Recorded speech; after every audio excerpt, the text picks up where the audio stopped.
हाँ, welcome everyone to the part two of resource video. पिछली video में हमने रिन्यूएबल रिसोर्सेज के बारे में पढ़ा था। अब इस वीडियो में हम non renewable sources of energy के बारे में पढ़ने वाले हैं। बहुत लंबा वीडियो नहीं होगा, but I will go through every single non renewable sources of energy one by one. तो बेसिकली मैंने पिछले पार्ट में आपको बताया था कि non renewable sources of energy क्या होते हैं। वो एनर्जी सोर्सेज जो ह्यूमन यूज से आगे जाके ख़त्म हो सकते हैं, जैसे कि कोल एंड पेट्रोलियम, क्योंकि ये लोग सॉरी ये रिसोर्सेज जो होते हैं वो वापस बनने में बहुत ज़्यादा टाइम लगा देते हैं। ठीक है, यूजुअली इन रिसोर्सेज में हमारे फॉसिल फ्यूल्स आते हैं। फॉसिल फ्यूल्स क्या होते हैं मैं बताया तो एक बार। फॉसिल फ्यूल्स इसमें बहुत ज़्यादा आते हैं। फॉसिल फ्यूल्स से बेसिकली क्या है, फॉसिल से आप क्या समझते हैं? जब कोई जानवर का कंकाल या स्केलेटन जमीन में दब के एक फॉसिल बन जाता है तो उसको हम फॉसिल कहते हैं, फॉसिलाइजेशन। सेम उसी तरीके से जब कोई एनिमल या प्लांट लेट्स से मिट्टी के नीचे दब गया या पानी के नीचे दब गया, एंड प्रेशर एंड हीट की वजह से वो क्या होता है, वो या तो पेट्रोलियम बन जाता है या फिर वो कोल बन जाता है। ठीक है, सो यही आपके फॉसिल फ्यूल्स होते हैं। इनको फॉसिल फ्यूल्स क्यों बोला जाता है? क्योंकि ये डेड एनिमल्स एंड प्लांट्स के मैटर से बनते हैं। ठीक है, अब हम इनको एक एक करके पढ़ना स्टार्ट करते हैं। सबसे पहले हम पढ़ेंगे कोल के बारे में। Okay, coal is one of the most popular fossil fuels in the world. It is used to produce electricity as well as run machinery such as a steam engine. It has been used by humans for over 2 centuries. It is formed by the carbonization of dead plants and trees. It takes over millions of years to form, due to which it is almost impossible to replenish coal once it goes out. It is predicted that we will run out of coal in around 100 years. Okay, सो यहाँ पे कुछ चीज़ें थी जिनको हम पहले करते हैं। सबसे पहले मैंने यहाँ पे क्या लिखा है, coal is the most popular resource, popular non renewable source of energy है ये। क्यों? क्योंकि कोल को है ना, कोयले को हम आज से यूज नहीं कर रहे हैं, इसको हम सदियों से यूज कर रहे हैं। जब सबसे पहले हमने स्टीम इंजन बनाया था उसमें कोल का यूज हो रहा था। एंड सिर्फ मशीन्स की बात नहीं कर रहा मैं, कोयले का यूज बहुत सालों से होता रहा है। कोयले का सबसे इंपॉर्टेंट यूज क्या था? कुकिंग के लिए। जो खाना पकाना होता है ना, उसके लिए, कुकिंग के लिए सबसे इंपॉर्टेंट अगर कोई रिसोर्स है तो वो है कोल। ये कोल जो होता है ना, कोल की आग में एक स्पेशलिटी होती है कि उसमें लाइट नहीं निकलती। अगर आपने कभी कोयले के ऊपर बॉनफायर करी होगी ना, तो आपको पता चलेगा कि कोयला जो है लाइट नहीं निकालता ज़्यादा। वो सिर्फ क्या निकालता है? हीट निकालता है। तो कोयले को हम खाना बनाने के लिए बहुत सदियों से यूज कर रहे हैं, थाउजेंड्स ऑफ ईयर से यूज कर रहे हैं कोयले को। ठीक है, अब कोयला बनता कहते हैं, सबसे पहले तो ये मुद्दा आता है। जो हमारे प्लांट्स होते हैं, वेट अ मिनट, हाँ, जो प्लांट्स होते हैं हमारे, अब हम मान लेते हैं कि ये प्लांट्स जो हैं ये दब गए, ये मर गए, एंड ये प्लांट्स जो हैं सॉइल के अंडर दब गए। कैसे दब गए? लेट्स इमेजिन एक जंगल है, एंड उस जंगल पे लैंडस्लाइड आ गई। लैंडस्लाइड आप समझते हैं भूचल, जब मिट्टी और मलबा जो होता है एक ढलान से नीचे जमीन पे गिर जाता है। तो लेट्स से लैंडस्लाइड आ गई, ये प्लांट्स जो हैं सॉइल के नीचे बेरीड हो गए। सॉइल ने इन्हें बेरी कर दिया, they got buried inside the soil, वो दफन हो गए। तो होगा क्या, सालों साल इन पे ना मिट्टी चढ़ती रहेगी, एक्स्ट्रा एक्स्ट्रा लेयर के ऊपर लेयर चढ़ती रहेगी। अगर एक प्लांट लेट्स से यहाँ पे है, पी से डोनेट करता हूँ, एंड इसके ऊपर मिट्टी चढ़ गई, अब सालों साल इसके ऊपर थोड़ी थोड़ी थोड़ी थोड़ी थोड़ी मिट्टी चढ़ती रहेगी। एंड होगा क्या, इतनी सारी मिट्टियों से दो चीज़ होंगी। फर्स्ट ऑफ ऑल, बहुत ज़्यादा प्रेशर लगेगा इस पे, एंड सेकेंडली बहुत ज़्यादा हीट लगेगी। ये प्लांट जो है एक्सट्रीम हीट और एक्सट्रीम प्रेशर के चलते कार्बनाइज हो जाएगा। कार्बनाइजेशन क्या होता है? जब कोई भी चीज़ कार्बन एटम्स में कन्वर्ट हो जाती है। अब देखिए, हमारा जो केमिस्ट्री है ना, वो ये कहती है everything around us is carbon. हर एक चीज में हमारे अराउंड हल्का फुल्का कार्बन है, हमारे अंदर भी कार्बन है, and that is why we are called carbon based life forms. आप कभी इंटरनेट पे सर्च करना, humans are called carbon based life forms. होता क्या है, जब बहुत ज्यादा heat, I hope this is visible, heat और प्रेशर जब बहुत ज़्यादा बढ़ जाता है ना किसी ऑब्जेक्ट पे, तो उसकी जो केमिस्ट्री होती है ना वो ब्रेक डाउन होने लग जाती है। उसके जो एटम्स होते हैं अंदर, उसके अंदर जो मॉलिक्यूल्स प्रेजेंट होते हैं वो नॉर्मल बिहेव नहीं करते, वो अलग होने लग जाते हैं। होता क्या है कि इस हीट और प्रेशर के चलते केमिस्ट्री में कुछ ऐसा चेंज आता है कि जो वो प्लांट है, वो प्लांट से क्या बन जाता है, सिंपल कार्बन फॉर्म बन जाता है। मैं फिर से बता रहा हूँ, बहुत ज्यादा हीट और प्रेशर, क्योंकि उसके ऊपर टनों टन की मिट्टी जाती रह रही है ना। अगर आपके ऊपर कोई भी हम भार रखें तो आप दबने लग जाते हो उस भार के नीचे, राइट। अगर आप अपने सर के ऊपर कोई चीज उठाते हो तो आपकी बॉडी डाउनवर्ड जाने लग जाती है, राइट। अब आप इमेजिन करिए कि किसी डेड प्लांट या एनिमल पे अगर टनों टन का प्रेशर पड़ेगा मिट्टी का, तो वो ऑब्वियसली उसकी केमिस्ट्री ब्रेक डाउन हो जाएगी। उसके जो एटम्स हैं वो जिस पोजीशन में थे पहले वो नहीं रह पाएंगे, और जिसकी वजह से वो प्लांट जो है वो कार्बन की सिंपल फॉर्म में आ जाएगा। एंड वही सिंपल फॉर्म ऑफ कार्बन को हम क्या कहते हैं, कोल कहते हैं। तो ये होती है कोल की फॉर्मेशन, जब प्लांट्स या ट्रीज दब जाते हैं मिट्टी के नीचे, तब हमें कोल की फॉर्मेशन होती है। ओके, ये तो रही भैया कोल की फॉर्मेशन। ठीक है। अब इसके अलावा कोल के यूजेस क्या क्या होते हैं, कोल को हम सबसे पहले तो इलेक्ट्रिसिटी में यूज करते हैं। उसकी इलेक्ट्रिसिटी जनरेशन में आज भी कोयला यूज किया जाता है। कैसे, स्टीम बनाई जाती है कोयले से जो टरबाइंस चलाती है, एंड उसकी वजह से एनर्जी बनती है। उसके अलावा कुकिंग में यूज होते हैं आज भी काफ़ी जगह गाँव में। अब तो क्या है, यूजुअली शहरों में तो क्या है, हमारे पास सिलेंडर्स है, एलपीजीज है, गैस के और सोर्सेज है। बट जहाँ पर गांव वगैरह में नहीं है वहाँ पर आज भी कोयले का यूज़ करते हैं वो, क्योंकि कोयला जैसे कि मैंने बताया हीट अच्छी निकालता है एज कम्पेयर टू लकड़ी से। हाँ, उसके अलावा कोल को मानिए या ना मानिए एज अ मेन्योर भी यूज किया जाता है, खाद की तरह भी कोयले को जला लिया जाता है, एंड देन उसकी ऐश को मिट्टी में मिला दिया जाता है, क्योंकि ऐश के अंदर कुछ ऐसे न्यूट्रिएंट्स होते हैं जो प्लांट्स के लिए बेनिफिशियल होते हैं, जैसे कि कैल्शियम होता है उसके अंदर।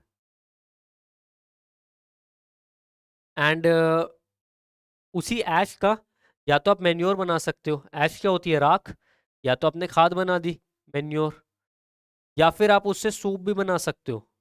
आपकी बर्तन धोने वाली जो साबुनें होती है ना, उनमें ऐश डाला जाता है, क्योंकि ऐश अच्छे से क्लीन कर देती है। इनफैक्ट पुराने टाइम में लोग उसी ऐश को यूज कर लिया करते थे बर्तन धोने के लिए या चीजें धोने के लिए। तो ये कोल के फायदे हैं कि you can use it in machinery. आप इसको साफ सफाई के लिए भी यूज कर सकते हो।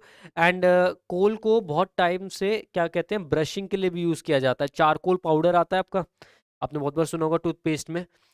सो उसको बहुत बार पुराने टाइम में एज अ ब्रश के लिए भी यूज किया जाता था, क्योंकि कोयला बहुत वाइटन कर देता है आपके दांतों को। प्लीज ट्राई इट, अगर आपको अपने टीथ वाइटनिंग करनी है ना, तो थोड़ा सा चारकोल पाउडर लीजिए and brush your teeth will be sparkling white. तो ये चीजें हैं। बट अब कोल के डिसएडवांटेजेस पे मैं आता हूँ। फर्स्ट ऑफ ऑल, इसकी रिन्यूएबिलिटी जो है वो जीरो है। कोल को बनने में, इस कार्बनाइजेशन की प्रोसेस को जो मैंने अभी आपको समझाया, उसको पूरा होने में कम से कम 30 मिलियन साल लगते हैं। 30 मिलियन ईयर्स। ठीक है, 1 मिलियन में 10 लाख होते हैं, तो 30 मिलियन में 3 करोड़ साल हैं। 3 करोड़ ईयर्स, या 3 करोड़ ईयर्स। ठीक है, 3 करोड़ साल तक कोई इंसान नहीं बचेगा। ठीक है, तो अगर हमने लेट से कोल को यूज कर दिया ना, तो ऐसा नहीं है कि वो कभी वापस नहीं आएगा, बट वो जब तक वापस आएगा ना, तब तक हम नहीं होंगे यहाँ पे। तो हम जब तक कंसर्न्ड है, as long as we are concerned, coal is non renewable. Number two, pollution. अगर हम पोल्यूशन की बात करें तो कोल सबका राजा है। कोल सबसे ऊपर है पोल्यूशन में। कोल से ज़्यादा पोल्यूशन कोई फ्यूल नहीं कर सकता। देखिए, फ्यूल्स को हमें ना 3 कैटेगरीज में बांटते हैं। पहले होते हैं आपके solid fuels, liquid fuels, liquid fuels and gaseous fuels. तो बेसिकली होता क्या है, सॉलिड फ्यूल सबसे ज़्यादा पोल्यूशन करते हैं, लिक्विड फ्यूल बीच का करते हैं, एंड गैशियस फ्यूल्स लगभग ज़ीरो पोल्यूशन करते हैं। बट द थिंग इज कि क्योंकि कोल एक सॉलिड फ्यूल है वो बहुत ज़्यादा पोल्यूशन करता है। नंबर 3, कोल को ट्रांसपोर्ट करना इज़ वेरी डिफ़िकल्ट। ठीक है, जैसे नेचुरल गैस हो गई, एलपीजी हो गई, जो हमारे घरों में आती है वो पाइपलाइन के थ्रू आ जाती है, सिलेंडर के थ्रू आ जाती है, कोई दिक्कत वाली बात नहीं होती है ना। बट कोयला जो है वो ऐसे नहीं आ सकता, कोयले के लिए बहुत ज़्यादा ट्रांसपोर्टेशन कॉस्ट लगता है। ठीक है, and the final thing is coal की एफिशिएंसी जो है, एफिशिएंसी वो बाकी फ्यूल्स के कंपैरिजन में कमज़ोर है। इसको अगर आप कंपेयर करते हो दूसरे नॉन रिन्यूएबल सोर्सेज से, जैसे कि पेट्रोलियम या फिर आपका गैस हो गया या फिर न्यूक्लियर एनर्जी हो गया, उनके सामने कोयला बहुत फीका पड़ जाता है। ठीक है, यही रीज़न है कि आज के टाइम में कोयले का यूज़ जो है वो ख़त्म होता जा रहा है धीरे धीरे। बट क्योंकि हमने इसको बहुत बुरी तरीके से यूज़ किया है for the past 1000 of years, coal 100 years में ख़त्म हो जाएगा। आज से 100 साल बाद में कोल नाम की चीज़ नहीं होगी हमारे पास में, क्योंकि हम इसको बहुत ज़्यादा तरीके से यूज़ कर रहे हैं। बट ऑब्वियसली जैसे जैसे हमारे पास और टेक्नोलॉजीज आएगी, कोल का यूज़ जो है वो कम होता रहेगा। तो हो सकता है कि बाद में भी हमारे पास कोल बच जाए। हाँ, अब कोल के बाद में हम बढ़ते हैं दूसरे रिसोर्स के बारे में, जिसको लिक्विड गोल्ड भी कहा जाता है, पेट्रोलियम। अब मैं पहले से रीड कर देता हूँ, then I will explain it to you. Petroleum is also type of fossil fuel which is formed by the dead animals and plants inside the sea, which were converted into liquid form due to extreme pressure and temperature inside the ocean. Petroleum is one of the most expensive resources out there. It is also called liquid gold. It is extremely high in demand around the world and consists of over 1,000 different elements which can be separated by a process called refining. इस चीज़ को याद रखना, refining बहुत important है। Petrol, diesel, ink, paraffin wax, petroleum jelly, bitumen, all are parts of petroleum. It is predicted that we will run out of petroleum in about 50 years. Petroleum क्या है, वो भी सेम प्रोसेस है, जैसे हमारे carbon बनता है, पर पेट्रोलियम में फ़र्क क्या होता है, इसमें एनिमल्स प्लस प्लांट्स दोनों होते हैं। कोल के टाइम पे सिर्फ प्लांट्स हुआ करते थे, इसमें एनिमल्स और प्लांट्स दोनों हैं। और दूसरी चीज़, कोल जो होता है वो लैंड पे टेक प्लेस करता है, ये सी के अंदर करता है या ओशन के अंदर। जब कोई एनिमल लेट से मर गया, या कोई फिश मर गए, या फिर कोई प्लांट्स मर गए ओशन के अंदर, वो दबते चले जाते हैं एंड उसके बाद में वो पेट्रोलियम में कन्वर्ट हो जाते हैं, वो सॉलिड से लिक्विड बन जाते हैं। अब पेट्रोलियम को हम क्या कहते हैं, लिक्विड गोल्ड कहा जाता है। क्यों? क्योंकि ये सबसे ज़्यादा पैसे वाली चीज़ है। आपकी जितनी भी रिच कंट्रीज़ है, सऊदी अरेबिया, यूएई, कुवैत, ये क्यों अमीर है? कतर, क्यों अमीर है ये? क्योंकि इनके पास पेट्रोलियम है। एंड इसी वजह से ये इतनी पावरफुल कंट्रीज़ है, दुनिया को अपने शिकंजे में रखती है। ठीक है, आज के, अगर मैं आज की बात करूं, मार्च 3 2022, एज ऑफ मार्च 3 2022,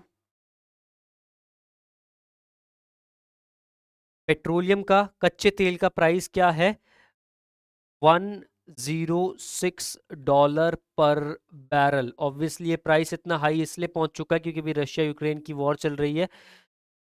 बट 106 पर बैरल बहुत ही एक्सपेंसिव है ये। अराउंड आई थिंक 8,200 रुपीज़ के अराउंड है ये, समथिंग 8,000 रुपये का बैरल है।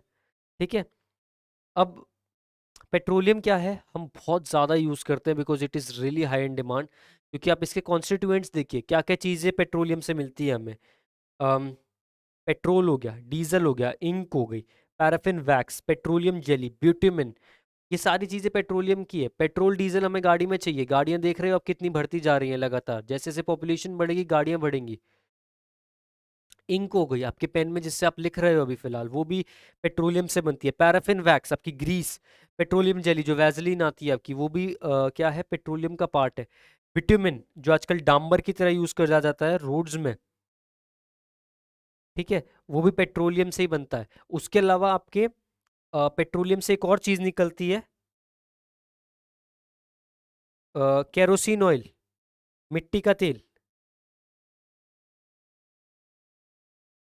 वो भी आपका पेट्रोलियम से निकलता है। एंड इसके अलावा जो बचा कुचा आइटम होता है ना, उसको हम क्या कहते हैं, पेट्रोकेमिकल्स। वो चीज़ें जिनको हम आगे सेपरेट नहीं कर पाते उनको हम पेट्रोकेमिकल्स कहते हैं। पेट्रोकेमिकल से हम प्लास्टिक बनाते हैं। ठीक है। अब इतने सारे यूज है पेट्रोलियम के, प्लास्टिक में भी, पेट्रोल में भी, डीजल में भी, इंक में भी, केरोसिन ऑयल में भी, पैराफिन वैक्स हो गई, बिटुमेन हो गया, और हजार तरह के यूजेस है जो मैं आपको भी बता नहीं पा रहा। इतना ज़्यादा इसका यूज़ है कि हमने एक प्रिडिक्शन लगाई है कि आज से 50 साल बाद पेट्रोलियम ख़त्म हो जाएगा। 50 years के अंदर we will have no petroleum. तभी आजकल आप देख रहे हो इलेक्ट्रिक कार्स की तरफ हम बढ़ रहे हैं। क्यों? क्योंकि हमें पेट्रोलियम चाहिए। हम सोच रहे हैं कम से कम गाड़ियों को तो हम फ्री करें पेट्रोलियम से, ताकि हम इस पेट्रोलियम को आगे और बचाएं, है ना। तभी टेस्ला कार्स हो गई, आपकी ऑडी की बहुत सारी गाड़ियां आ रही है, कार्स आ रही हैं जो इलेक्ट्रिक पे चलती है। एंड ये इलेक्ट्रिक का ट्रेंड इसलिए आया है क्योंकि पेट्रोलियम की कमी है हमारे पास में, पेट्रोल महंगा होता जा रहा है। हो सकता है आप जिस स्टेट में रह रहे हो बहुत वहाँ पे अलग प्राइस हो, बट मैं करंटली जहाँ पर रह रहा हूँ राजस्थान में, यहाँ पर प्राइस है पेट्रोलियम का 109 रुपये पर लीटर। ठीक है। और अभी ये और बढ़ने वाला है क्योंकि रशिया यूक्रेन की वॉर चल रही है। This price is also going to increase. तो इतना ज़्यादा अगर हम पेट्रोल पे खर्चा करेंगे तो ऑब्वियसली हम घाटे में जाएंगे ना। इसलिए बेसिकली हम क्या कर रहे हैं, हम इलेक्ट्रिक पे शिफ्ट करना चाह रहे हैं। We are trying to shift to electric vehicles so as to make sure कि हाँ पेट्रोल का खर्चा तो बचेगा ही। तो ये चीज़ें हैं पेट्रोलियम के बारे में। डेफिनेटली हमें इसके बारे में कुछ ना कुछ सोचना पड़ेगा। इंडिया ने पीसीआरए फॉर्म की है। पीसीआरए क्या है? Petrol conservation research association. इसका क्या है काम? पेट्रोलियम कंजर्वेशन रिसर्च एसोसिएशन नाम है इसका। इसका पर्पस है पेट्रोलियम को बचाना। कंजर्वेशन से आप समझते हो संरक्षण करना किसी चीज़ का, उसे बचाना। तो बेसिकली पेट्रोलियम को बचाने के लिए संस्था खोली गई है। आप और मैं भी पेट्रोलियम को बचा सकते हैं, बट हमारे जो स्टेप्स हैं इतने इफेक्टिव नहीं होंगे। हमें कलेक्टिवली कुछ करना पड़ेगा।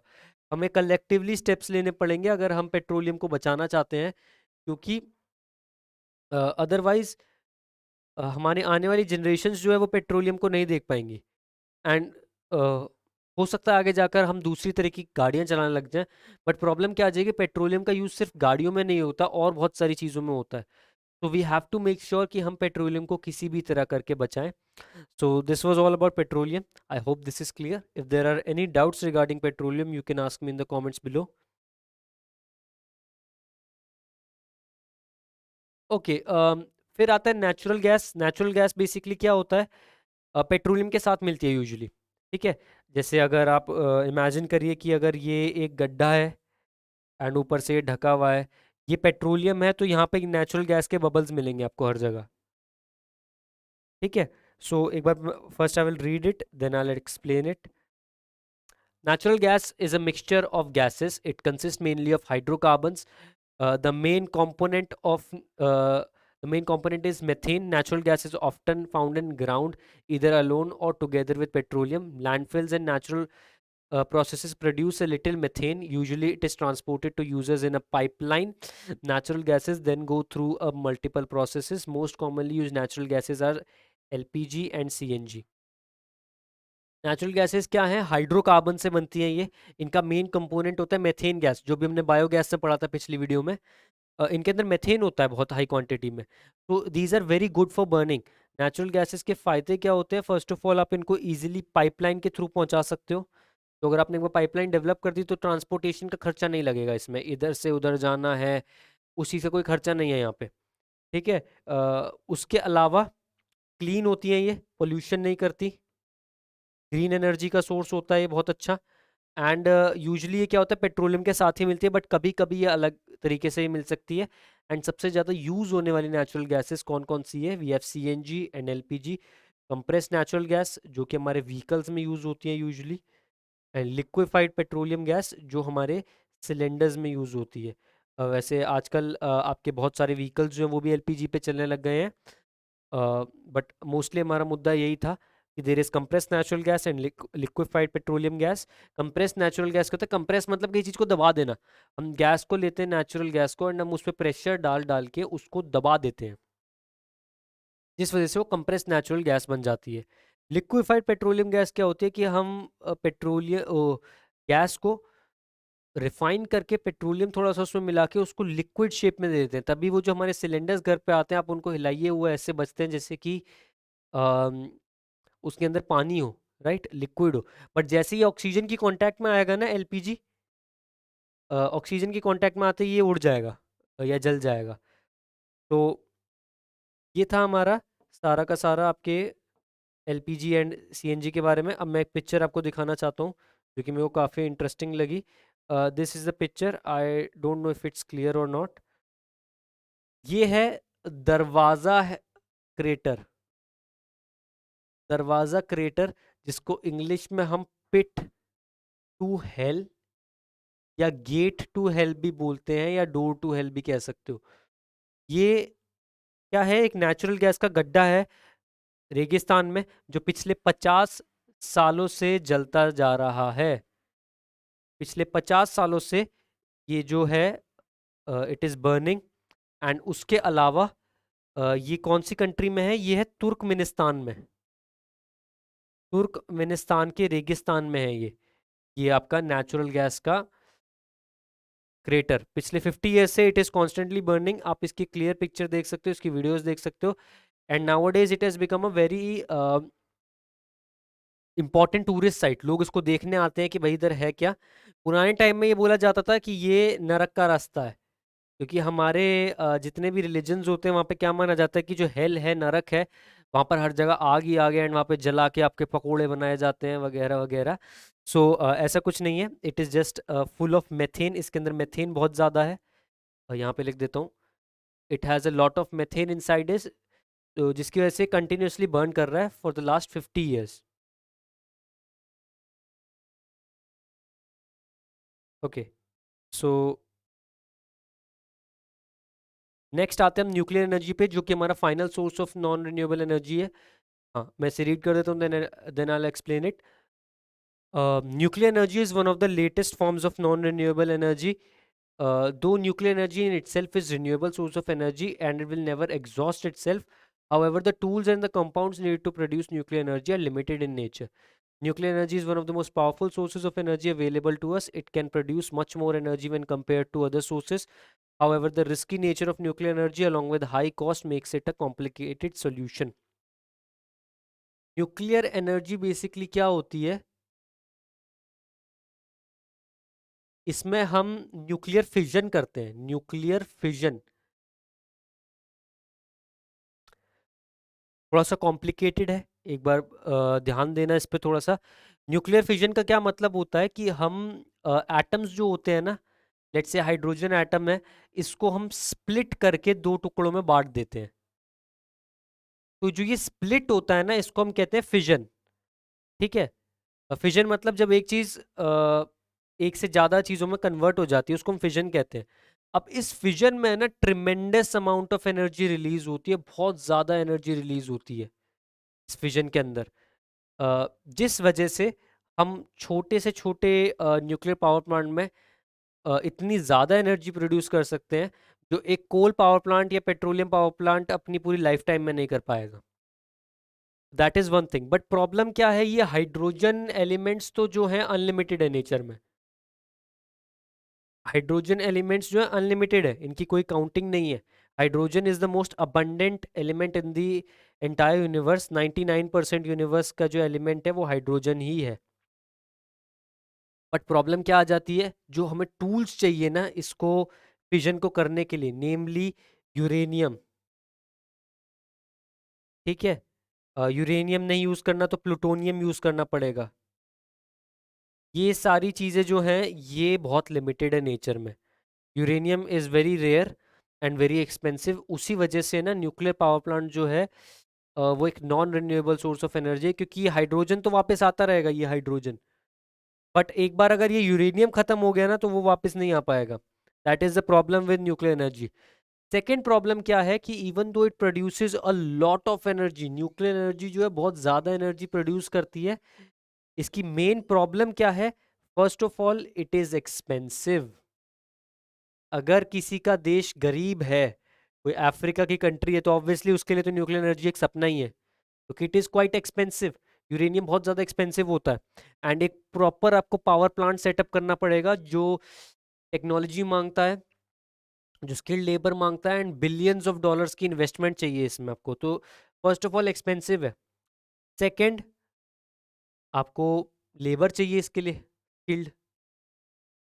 एक कोल पावर प्लांट में या फिर एक और दूसरे सोलर पावर प्लांट में अगर आप एक व्यक्ति को रखते हो एंड उसको 1 साल की ट्रेनिंग देते हो ना, तो वो सीख जाएगा उसके बारे में सब कुछ।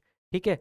कोई कॉम्प्लिकेटेड सिचुएशन आएगी तो वो समझ लेगा क्या करना है। एक न्यूक्लियर के लिए ना आपको लेबर बहुत ज़्यादा एक्सपर्टाइज्ड वाला चाहिए। यही रीज़न है कि जो न्यूक्लियर साइंटिस्ट होते हैं ना, उनकी जो जॉब्स होती है, they are the highest paying government job in India. Highest paid government job in India.